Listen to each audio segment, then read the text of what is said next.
análise Autoanálise. Autoanálise, fazer essa verificação dos seus momentos mais marcantes da vida e uma projeção de futuro. Já ajuda bastante. Legal. Cara, muito obrigado.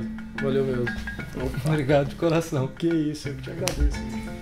Queria que você só se apresentasse. Olá, meu nome é Henrique tal, eu sou isso, eu faço aquilo e tal, para as pessoas saberem quem é você. Quem é esse que falou no vídeo? Bom, Newton, eu sou o Henrique Kreuzfeld, sou psicólogo, minha formação original, mestre em psicologia social e faço doutorado na área de biotecnologia. Eu me apresento como empreendedor. Tem aquela história que só tem uma maneira de acertar, que é errando. Não tem acerto que vem de primeira, não tem. Olá, meu nome é Newton e esse é o Portal Sublimático. Eu acabei de finalizar uma conversa com o Henrique Kreuzfeld. Ele é empreendedor, psicólogo e tem feito um trabalho de mentoria aqui com o Portal Sublimático. Eu vou compartilhar com você agora alguns minutinhos das várias horas que nós conversamos aqui hoje. E quem sabe pode se tornar uma série de vídeos voltado para esse tema, que são os desafios do empreendedor não fora, mas que nós temos dentro de nós mesmos. Em pouco tempo que eu conheço o Henrique, ele impactou consideravelmente o meu negócio e também a minha vida. Eu espero que ele possa fazer o mesmo com cada um de vocês. Acompanhe o vídeo então. Sucesso! A gente vê através do portal muita gente que por N motivos olharam para a sublimação, né, e viram talvez uma condição para ficar melhor. Né? Seja, estou desempregado e vou ter um emprego, ou seja, a minha esposa vai fazer isso, ou eu vejo a possibilidade de eu não gosto do que eu estou fazendo agora, então quero fazer esse negócio. Sim. Então existe, de alguma forma, alguma coisa que traz o cara para esse negócio de personalização, de estampar algo, de colocar. E a gente fala muito sobre, você não estampa a caneca, né? Você trabalha com recordação, momento, estilo de vida, design. Então acho que isso atrai o cara. E existe, acho que, uma ansiedade nesse processo e, portanto, uma frustração desse processo. Seja ao adquirir um equipamento ou não ter o resultado que ele espera no primeiro momento.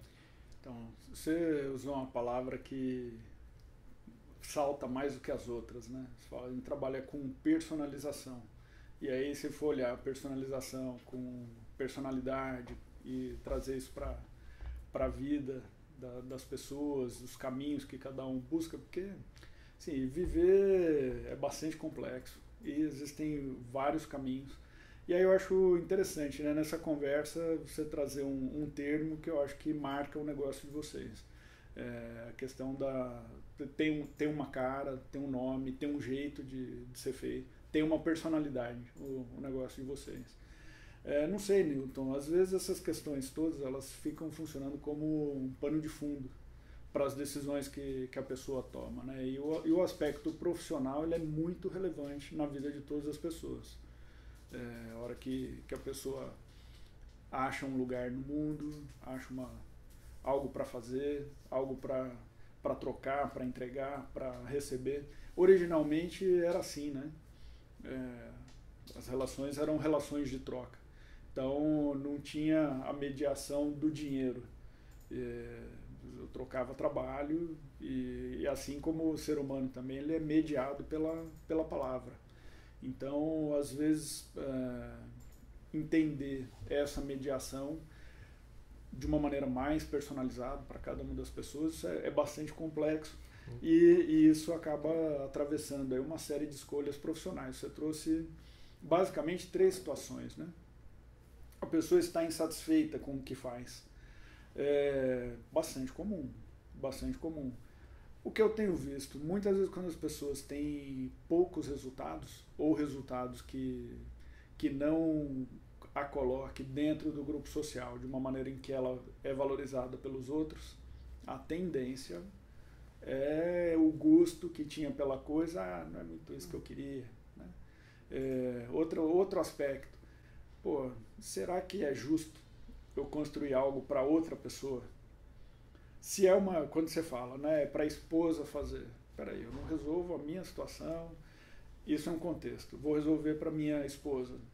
Mas pode ter uma outra nuance aí, que é a esposa solicitou ajuda Então, isso está sendo trabalhado como resultado de um casal e tal. Então, estou me dispondo a fazer com o outro e não só pelo outro.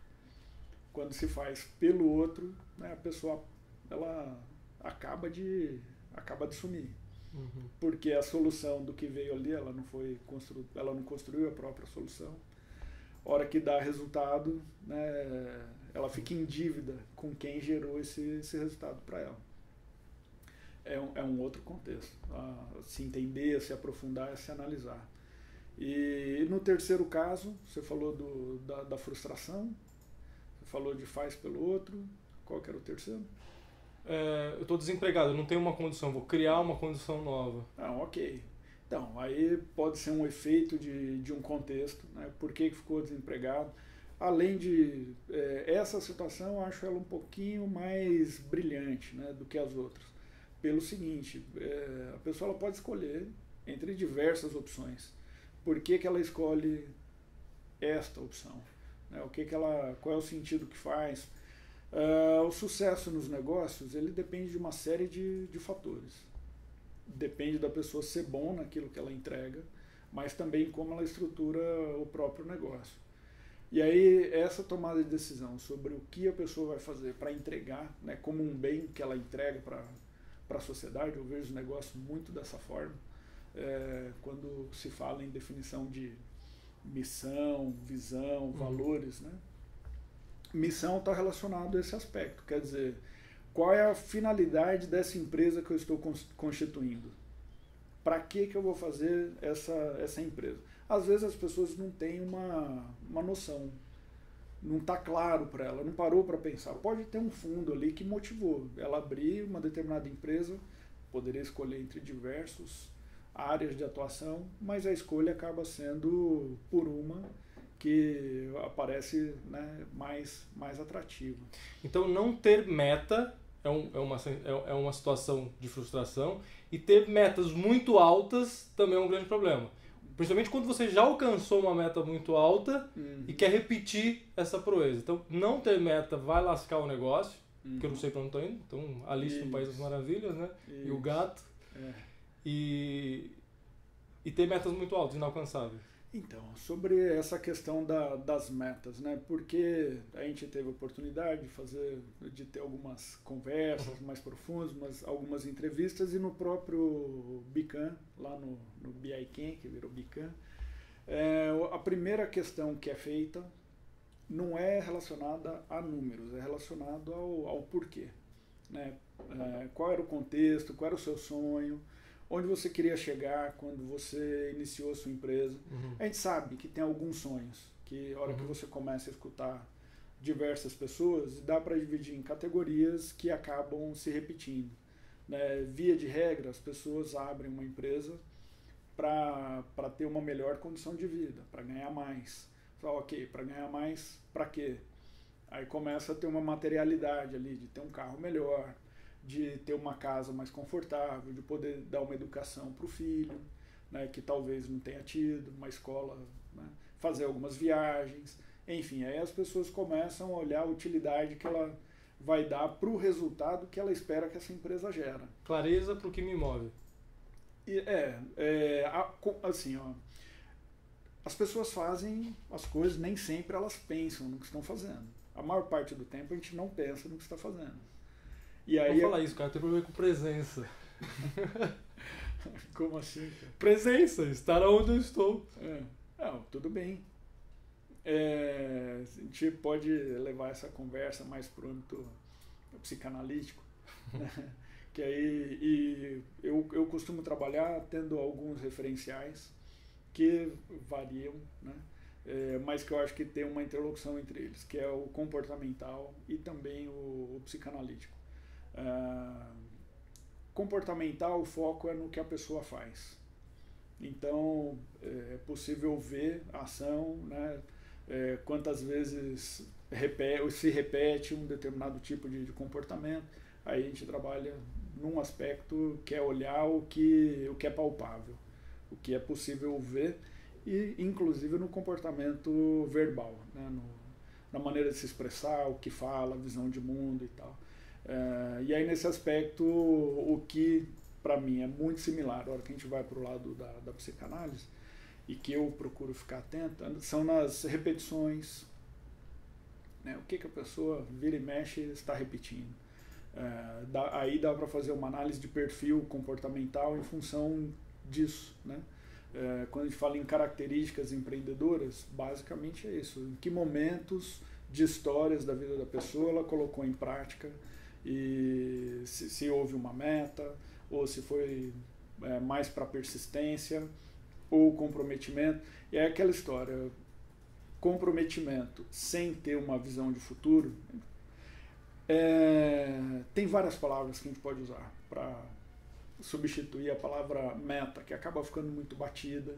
As pessoas, às vezes, quando você fala em meta, elas começam a ter coceira, porque parece que quando ela vem determinada de cima para baixo, né, não sou eu que vejo onde eu quero chegar, estou trabalhando em função dos outros. Então, a minha vida passa a ter sentido em ser subserviente ao que veio de fora. Isso é uma maneira ruim de se trabalhar com metas. Agora, a pessoa ela pode parar para pensar na vida dela.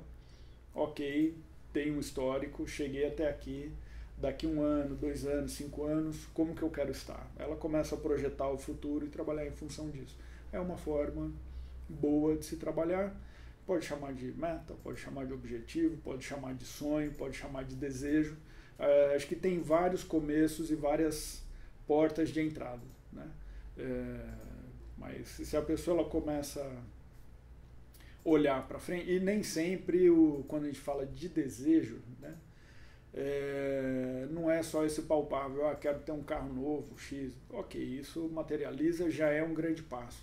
Mas a hora que a gente vai para uma visão mais psicanalítica, que aí o que interessa não é tanto a ação, e sim a lógica do pensamento, das motivações pessoais. Aí eu gosto bastante também, porque tem uma liberdade maior, né, de trabalho, assim, mas o referencial ele acaba sendo mais etéreo. Você tem um trabalho de mentoria. Sim. Tudo isso que eu apresentei para ti do meu cenário é o cenário que você vê também no dia a dia. Uhum. Que dica, conselho, como simplificar essa conversa toda para o cara pensar na parte prática? Poxa, eu poderia pensar, a primeira fase é essa aqui, eu vou aprender, eu vou buscar, eu vou ver que eu estou ansioso, depois eu vou fazer isso, depois eu vou aplicar. Que passos... Não quero fazer receita de bolo, mas sim, acho que quem está assistindo agora esse vídeo, ele imagina, peraí, tudo isso que ele falou faz todo sentido do mundo, mas o que eu faço com tudo isso que faz todo sentido do mundo? Então, Newton, quando você fala em passos, eu estou ouvindo aqui a característica planejamento. Muita gente tem uma percepção, do meu ponto de vista, equivocada do que é planejamento. Planejamento é também pôr no papel, é fazer conta, mas não é só isso. Você pode fazer um planejamento sem usar papel.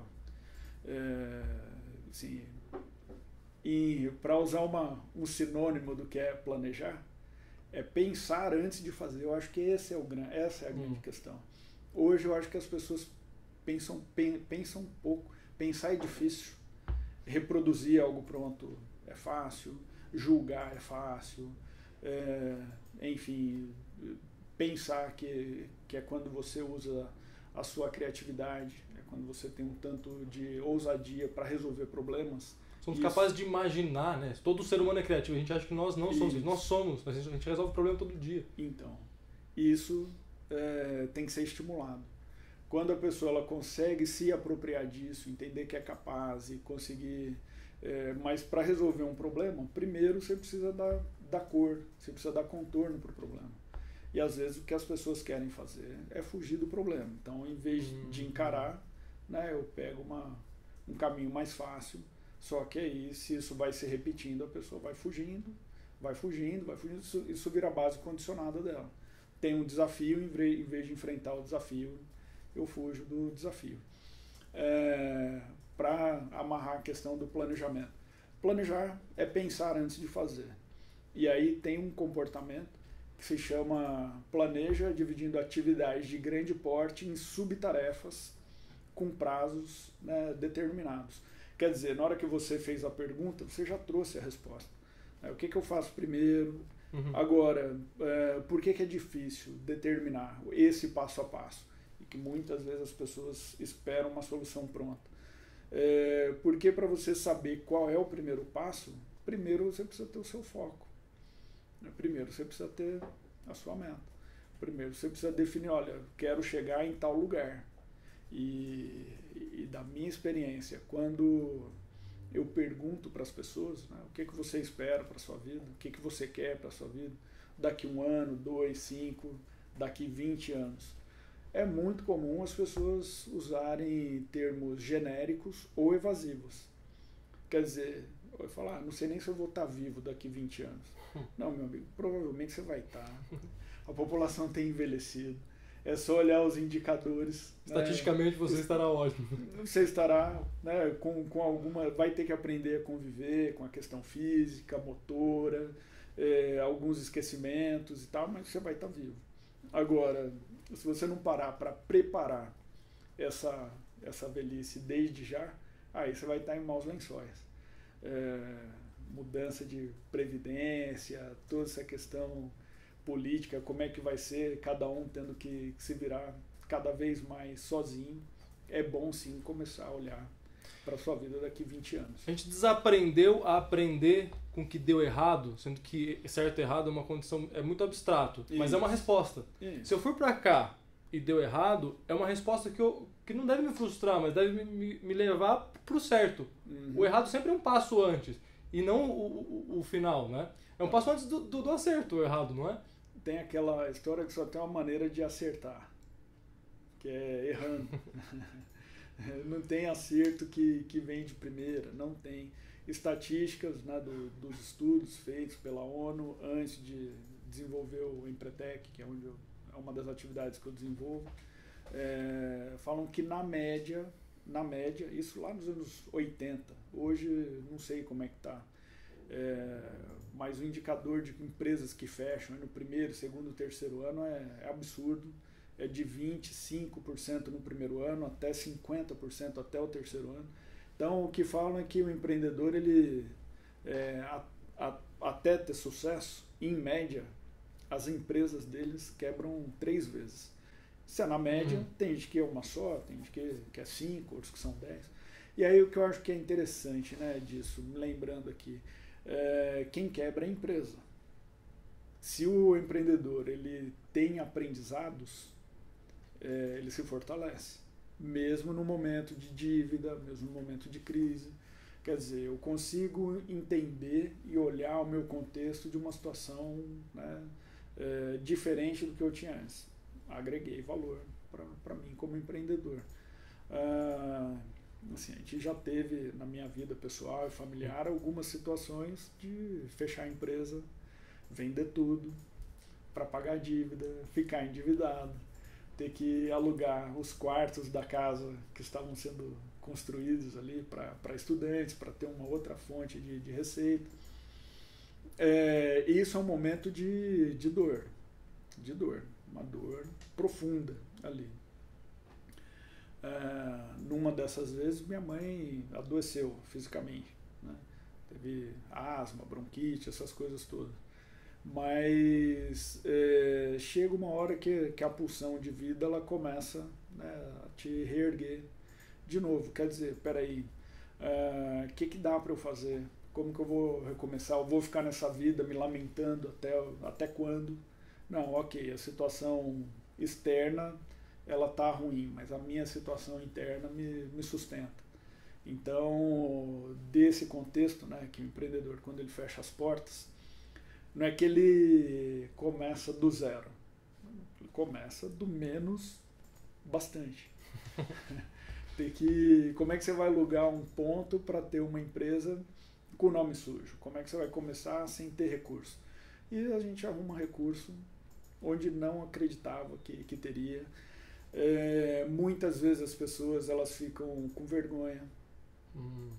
Com vergonha, porque quebrou e só tem que ter glamour. Não A vida não é assim. A vida não é assim. A hora que a pessoa ela deixa isso sedimentar, né, e fala, ok, não é uma situação gostosa, não é favorável, mas eu consigo, com um pouco que eu tenho na mão, fazer mais. Aí ela já saiu daquele ciclo que vai afundando, né? Algumas pessoas acabam entrando em depressão, que é diferente de tristeza, que é diferente de uma posição mais de introspecção, de avaliar as coisas antes de fazer, né? Muitas vezes, Newton, o que eu escuto, o que eu percebo, é que as pessoas elas acabam conseguindo se mobilizar quando tem um agente externo que incomoda. Então eu não gosto mais daquilo que eu estou fazendo. Ou então tem um inimigo para derrotar. Se mobiliza, vai lá em função disso daí. Vai falar, ok, agora não tem mais, já estabilizou. E aí, o que você faz? É comum também ver pessoas que, depois que elas sobem esse degrau, depois que atingem um determinado patamar e que estabiliza, que aquela situação ruim do contexto do ambiente, né, de uma situação de necessidade maior e tal, aí a hora que ela ultrapassa é o momento de ter essa sensação de vazio. Então, né, assim, a gente está abrindo a conversa aqui para vários aspectos e falando de situações que eu acabo vivenciando, aconteceu comigo, talvez com você também, mas né, com as pessoas em geral. Em termos de passo a passo, acho que o primeiro passo é olhar para o futuro e para um futuro médio e começar a olhar para si, começar a olhar para as pessoas que estão ao redor e ver ali, né, onde cada um quer chegar, o que cada um quer estar fazendo, como que vai contribuir, o que quer ter de retorno. Depois, aí sim vem olhar para a situação do momento. Vamos fazer um diagnóstico do que está se passando agora. O que tem de pontos positivos, o que tem de negativos, até para estabelecer prioridades. Né? Bom, tal aspecto eu não preciso me preocupar. Tal outro aspecto, aí sim, esse aqui eu preciso ter foco. Para fazer alguns ajustes, algumas correções. E aí depois é o momento de planejar o caminho para chegar até lá. E aí esse planejamento do caminho, né, a pessoa ela precisa estar aberta e sabendo que com o planejamento ela melhora as condições dela, mas vai continuar tendo risco. Né? A vida é inédita. A vida é inédita. Eu planejo o que eu posso fazer. Como que vai ter de reação, o que vai acontecer no ambiente de outras pessoas, aí não. O que eu acho é que a hora que a pessoa ela para pensar, respira e começa a olhar para frente, para o futuro, já tem um uso, né, de alguns de algo que ela preservou, de uma sensação de poder, de conseguir fazer algo, por mais que saiba que os desafios vão ser muito grandes.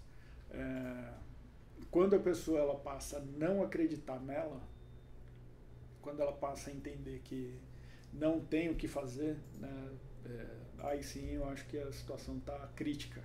Aí sim eu acho que abre-se caminhos para um quadro de depressão.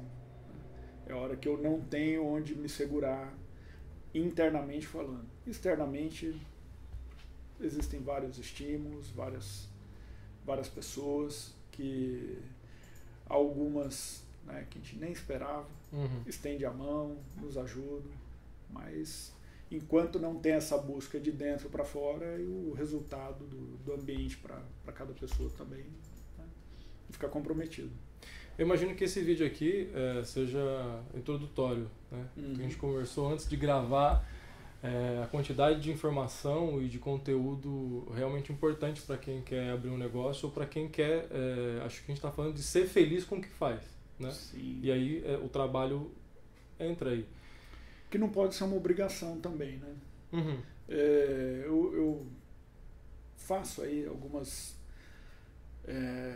verificações, a pessoa ela se sente obrigada a ser feliz. Eu acho que quando a gente atinge os resultados, quando define metas e atingiu, ou pelo menos chegou perto ou superou, eu acho que ali é momento de confraternizar, Uhum. né, de compartilhar, de ter sim aquele momento de fazer festa. Só que esses momentos, eles são Fruto, momentos. é fruto. É fruto. A árvore vai dar fruto, você vai colher o fruto e vai ter que molhar de novo, regar e pode Isso. morrer. Exatamente. Não é, você não atingiu ali, não pôs o carregador na tomada e está sendo só energizado, né? Quando a felicidade vira obrigação e a pessoa acha que isso vai ser contínuo, ela está jogando contra. Uhum. Né? Por outro lado, o que eu entendo também que faz falta é as pessoas olhar para o seu histórico, seu passado, ter um pouco mais de gratidão pelos avanços, né, pelas pequenas conquistas.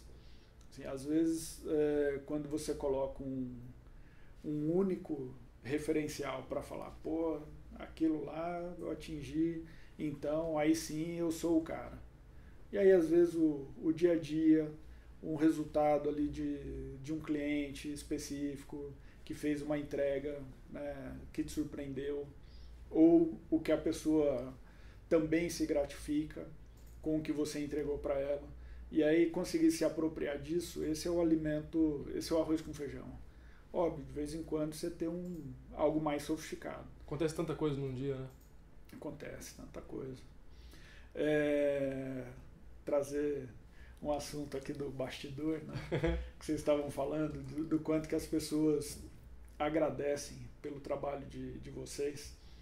E aí isso para mim é uma vitamina, né? Poder compartilhar momentos com pessoas que às vezes estavam ali precisando de um apoio. E aí, pelo fato de você contribuir, né, às vezes fecha um ciclo, às vezes fecha um quebra-cabeça. Ali você fala, pô, peraí, eu não fiz nada. Ok, né? Para você que tem um percurso, que tem uma visão e tal, pode ser algo comum. Mas para quem está recebendo e não tinha isso, aí sim faz um tremendo diferencial. E aí compartilhar esses momentos de gratidão e aceitar, acho que isso faz toda a diferença. Né? Para que, ok, a vida é cíclica, fecha um momento, entrega, vamos para o próximo, mais fortalecido, mais robustecido. Até porque nos momentos que falta o chão, e todo mundo tem, né? A gente morre, as pessoas morrem, os negócios fecham, nas relações entre pessoas que se amam tem briga, você vai precisar se ancorar, né? Ter um ponto de sustento ali, e aí muitas vezes é isso que alimenta, é isso que faz. A gente fala, peraí, separar uma coisa da outra, recomeçar, né? Inspira para depois ir para ação de novo. E pensando nesses momentos, eu queria que esse momento se repetisse. Uhum. Então, eu imagino que isso aqui seja realmente introdutório. Eu queria repetir, porque eu acho que a gente tem bastante coisa para conversar. Sim.